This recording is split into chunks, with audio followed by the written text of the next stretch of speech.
Olá, minha gente! Sejam todas bem-vindas e bem-vindos a mais um episódio de Liliths, esse podcast que fala de mulheres que fizeram e fazem história. Bom, hoje eu vou trazer um livro que há muito tempo eu já tinha vontade de trazer episódios sobre ele.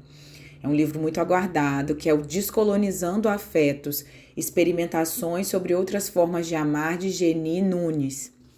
Geni, que é uma psicóloga indígena que tem trazido debates fantásticos, e vale ressaltar, assim, a minha experiência, trazendo um pouco aqui a minha experiência com esse livro, foi muito interessante e tem sido, né, que eu tô aqui nas últimas páginas, muito interessante me deparar com um livro desses, assim, é daqueles livros que marcam e desorganizam no bom sentido dessa palavra, desorganizar tudo aquilo que a gente tem como pré-estabelecido, tudo aquilo que a gente acredita, e é isso que eu vejo a genialidade do pensamento de Geni Nunes.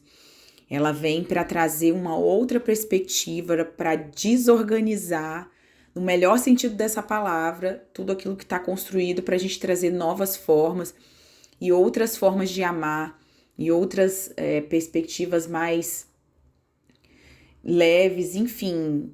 Ao longo do episódio vocês vão percebendo isso. Então, assim, eu decidi dividir esse livro em 3 episódios, assim como o livro está dividido em 3 partes. Então, hoje nós vamos falar sobre a primeira parte. E as partes são... Um minutinho que eu estou vendo aqui no livro. Descolonização e os relacionamentos, que é hoje eu vou falar dessa primeira parte. A parte 2, desmistificando a não monogamia. E a parte 3, os desafios da desconstrução, acolhendo inseguranças e angústias. Então vamos lá. Geni, já na apresentação, vem dizer a que se propõe. Vem falar sobre um pouco sobre a descolonização e que ela pode, né, ser sentida como uma desordem, um caos, porque a ordem e a normalidade são as características da colonização. De modo que a descolonização, quando se efetiva, produz justamente a desordem absoluta. É por isso que minha aspiração neste livro é poder contribuir um pouco que seja para que essa desordem, esse chacoalhar aconteça. Geni, por aqui ela aconteceu e eu tô feliz por isso, por essa bagunça toda que fez por aqui. E aí ela vai trazer uma perspectiva interessante sobre nem tudo que é familiar é automaticamente agradável ou confortável. Quero dizer com isso que por mais que você possa até então não ter tido um contato maior com esses temas, aposto que em algum nível o que vou apresentar talvez não seja tão novo assim, embora essa maneira de abordá-los, quem sabe o seja. E aí é importante a gente colocar nesse lugar do familiar, que nem sempre isso que é familiar, que a gente traz como familiar, necessariamente é agradável ou confortável. Ao longo do livro ela vai se debruçar sobre isso, sobre como que a partir disso vão se perpetuando violências, enfim, vou abordar isso em breve. E aqui ela vai trazer uma questão da própria perspectiva de mundo, na visão indígena, que ela busca ressaltar aqui, inclusive, a diversidade dos povos indígenas, que são centenas de etnias, cada povo com a sua língua, com seus costumes e modos de vida, que não deve ser generalizado. Então, ela vai trazer que essa perspectiva de por que uma pessoa indígena fala tanto de não monogamia e da diversidade desses povos. E aí ela vai falar sobre a questão da linguagem, de como que ela vai se colocar aqui a partir da linguagem. E aí ela traz um ponto aqui que me chamou muita atenção.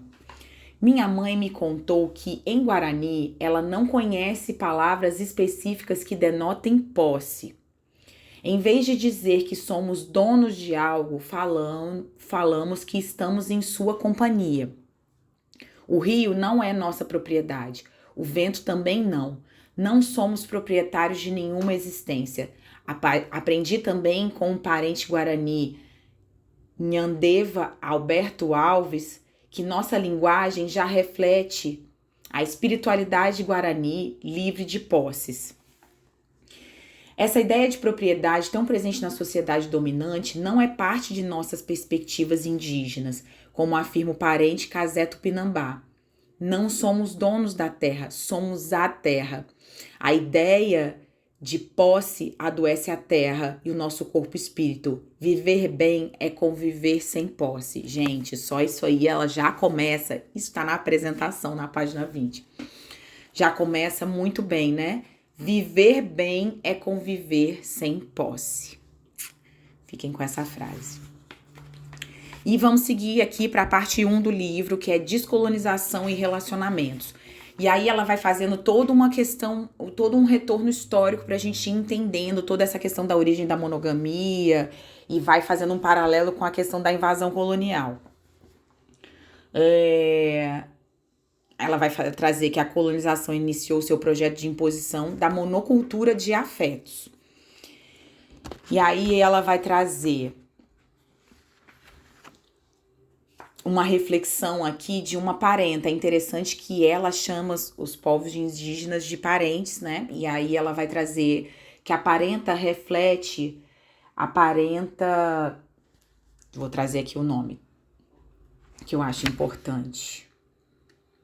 Destaca o trabalho da doutora Kimberly Talbier, parenta indígena do povo Sisteon, Wapeton, Oiaté, que vive na Ilha da Tartaruga, no território nomeado pelos não indígenas como América do Norte.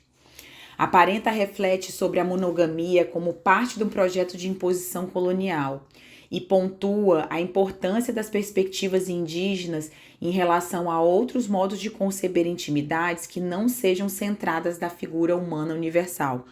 Ela diz: eu tenho múltiplos amores humanos, mas as pradarias e seus rios e céus são amores mais duradouros do coração.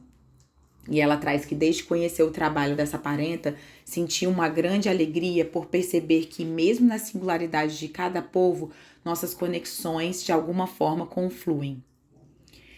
Entre essas conexões, no centro da minha reflexão está a cosmogonia do meu povo, né? A visão de mundo do povo dela. É a partir dela que me oriento, olho para o estudo. E aí a gente vai pensando sobre essa questão desses amores, né, de que não estão centrados somente na figura humana. E aí as perspectivas não monogâmicas também têm relação com isso, de descentralizar esse amor. E aí ela vai trazer um ponto aqui na página 27 do que mais que uma questão de quantidade, a imposição da monogamia fazia parte de todo um projeto civilizatório que busca incutir a moral cristã como a única possível. O objetivo de catequizar e evangelizar todos os povos do mundo parte de um lugar de fazer o bem, de levar o amor e a salvação. E é justamente aí que temos um ponto crucial.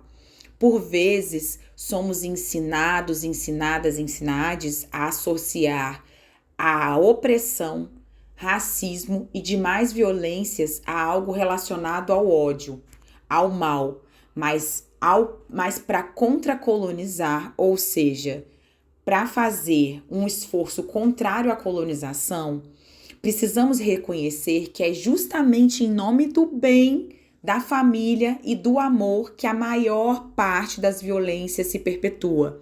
Então esse ponto é muito importante. Para contracolonizar, para fazer um esforço contrário à colonização, a gente precisa reconhecer esses discursos que é em nome do bem, do amor, e aí a gente às vezes associa amor à violência, gente, e não é por aí.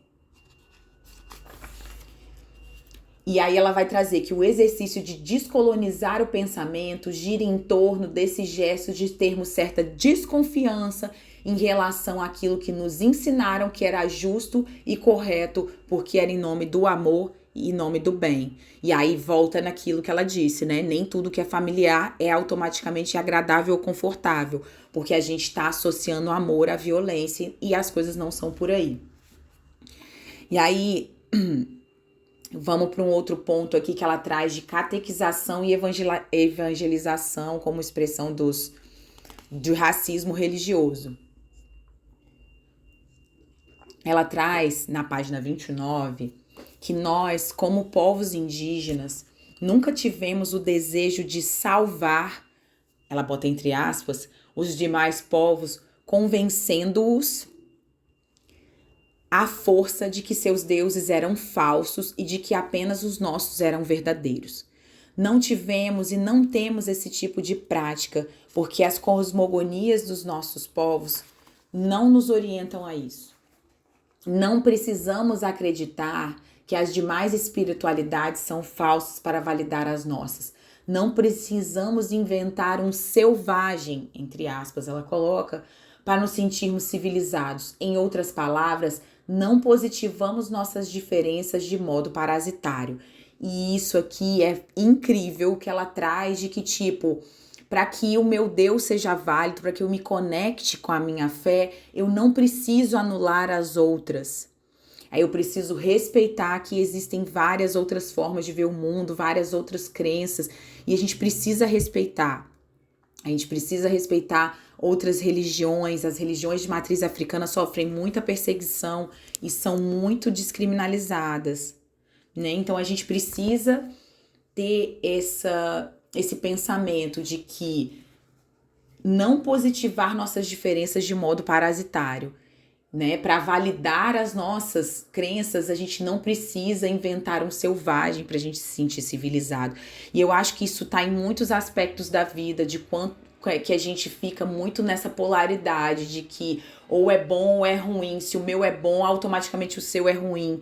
Não, gente. E isso vai para várias coisas. Isso vai para, às vezes, até rivalidades que são criadas entre personalidades aí mais famosas e que para uma ser boa, a outra tem que ser anulada. Não, gente. Cada uma pode ser boa em seus aspectos, em suas características. Então, isso de se positivar nessa diferença, de modo parasitário que ela traz aqui, se a gente parar para reparar, isso tá em vários outros aspectos da nossa vida e eu acho que não precisa ser por aí. As coisas podem se complementar, a gente não precisa anular. E aí ela vai trazer uma questão, um tópico aqui que chama monogamia, monoteísmo, cristão e adultério. Ela vai trazer sobre a questão da conversão cristã, de não admitir a possibilidade de múltiplas espiritualidades em sua base.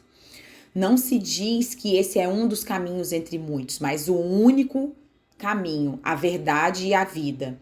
É um amor direcionado aos que se convertem, e embora haja nele a noção de livre-arbítrio, afirma-se que quem não crê já está condenado ao inferno. E aí a questão do monoteísmo, né, que existe um único Deus e que se você não crê nesse Deus, o resto não presta, né, e você vai para o inferno. Esse direcionamento espiritual, segundo o qual se prova que ama alguém se não amar outras pessoas em concomitância, é fundamental. É o que fundamenta a monogamia. No senso comum, monogamia e poligamia são dois termos costumeiramente definidos como algo relacionado à quantidade, enquanto a monogamia seria ter apenas uma relação afetivo-sexual por vez, a poligamia seria ter múltiplas relações ao mesmo tempo. Essa compreensão é um dos maiores equívocos desse tema, e aí ela vai trazer esse debate mais para frente. Que esses termos esvaziam cada palavra, e isso é muito esvaziado, que isso se esvazia, a forma como é debatido. Para que uma relação pudesse ser definida como monogâmica, era necessário que atendesse ao princípio da indissolubilidade do vínculo, que mais tarde seria repaginado pelo amor romântico. Na premissa do que até o que a morte os separe, isso nos ajuda a entender até por que o direito ao divórcio é tão recente no Brasil, apenas na Constituição de 88 que ele foi estruturado na forma como conhecemos hoje. Então, assim, é importante, ela já traz aqui que, tipo, essa concepção de monogamia não é só pela quantidade de parceiros, mas também pautada nessa indissolubilidade do vínculo, que está ligada à questão cristã, à religião. E aí, por exemplo, o fato de você se separar, isso já quebra com essa questão monogâmica.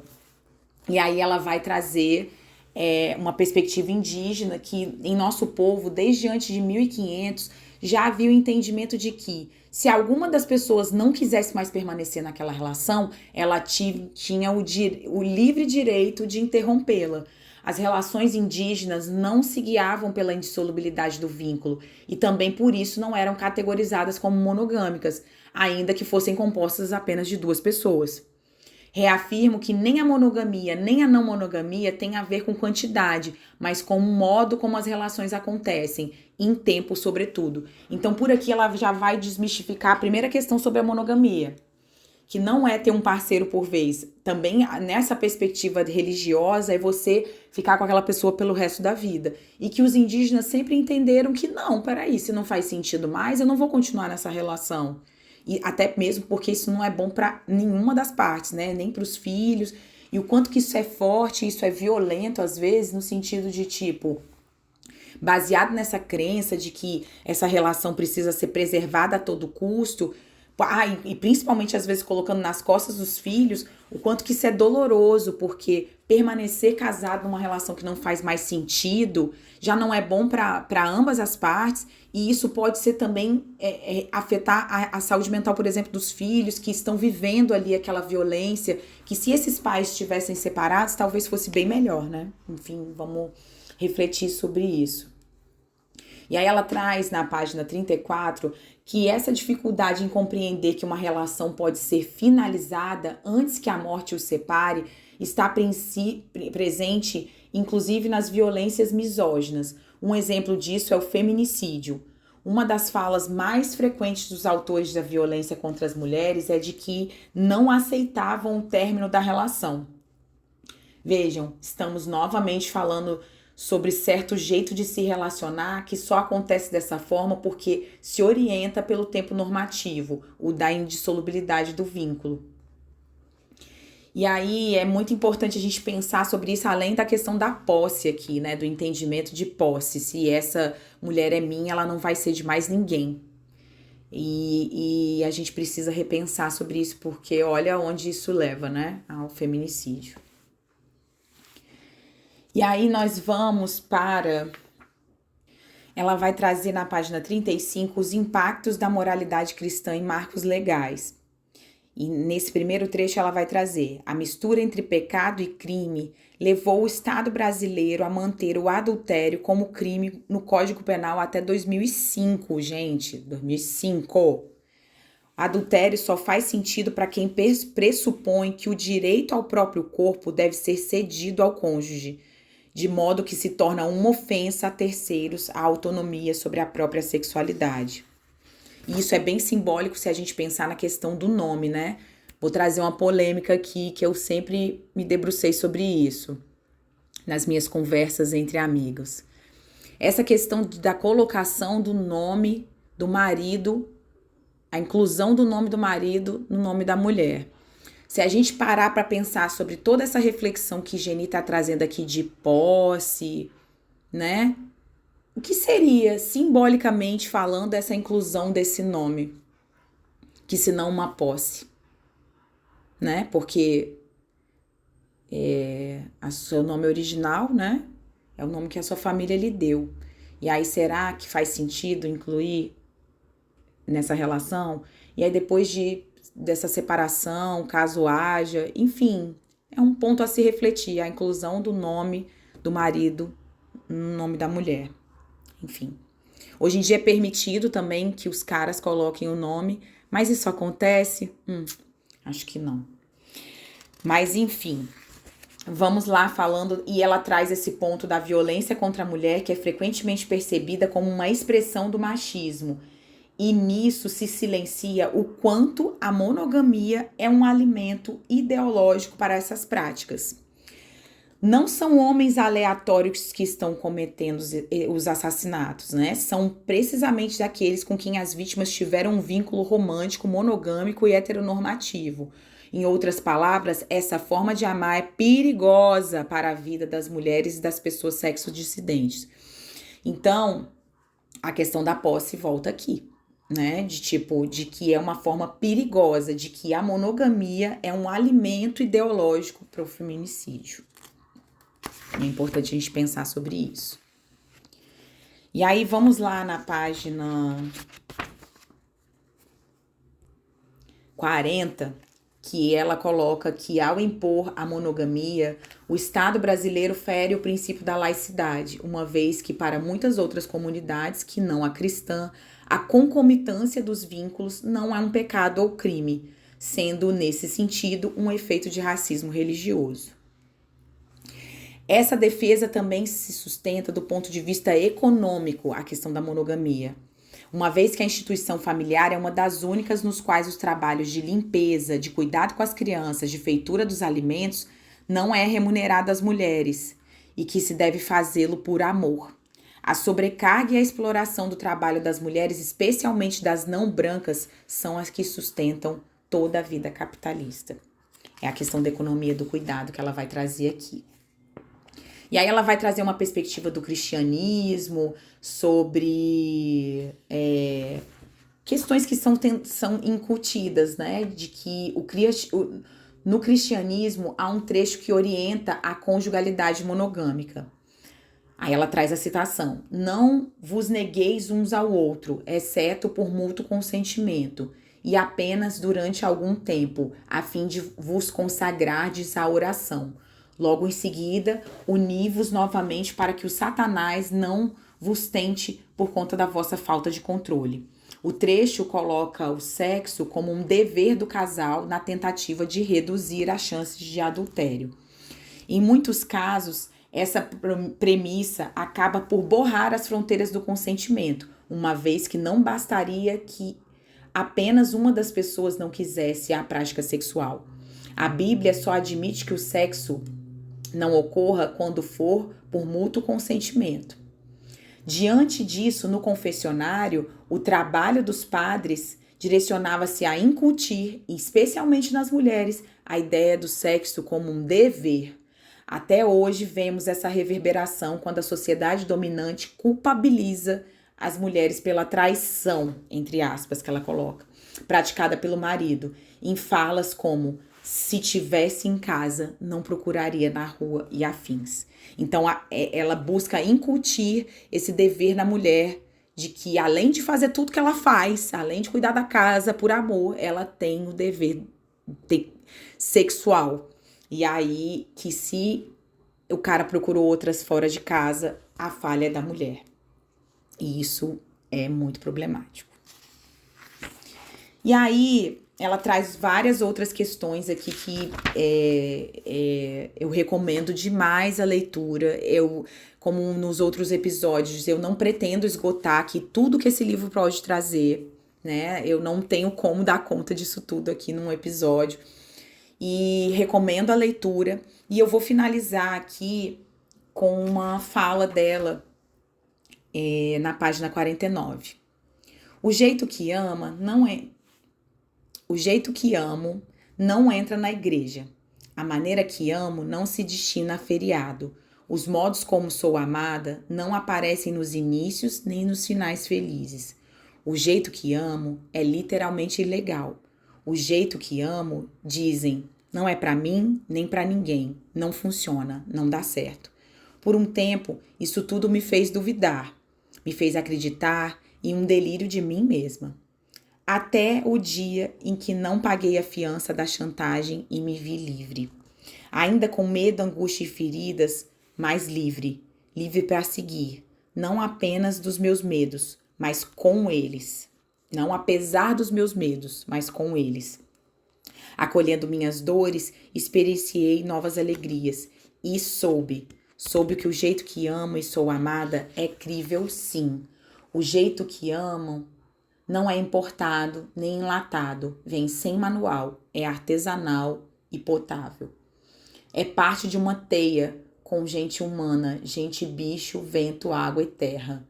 Amo ser e fazer parte, e sei, ser parte é infinito. E aí finalizamos o nosso primeiro episódio de Descolonizando Afetos.